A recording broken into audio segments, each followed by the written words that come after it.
Zee 24 तासच्या बातमीची विधिमंडळात दखल घेण्यात आलेल्या गेल्या वर्षी झालेल्या अतिवृष्टीमध्ये शेतकऱ्यांच्या खरडून गेलेल्या जमिनीचा 1 रुपयाही मोबदला अद्यापर्यंत मिळाला नाहीये.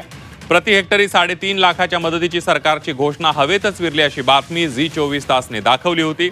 हा विषय आज विधिमंडळात चांगलाच गाजला. धाराशिवचे शिवसेना युबीडीचे आमदार कैलास घाडगे पाटील यांनी धाराशिव जिल्ह्यामध्ये जमिनी खरडून गेलेल्या एकाही शेतकऱ्यांना अद्यापर्यंत 1 रुपयाची मदत मिळाली नाही हा मुद्दा विधिमंडळामध्ये मांडत सरकारचं लक्ष वेधलेलं आहे.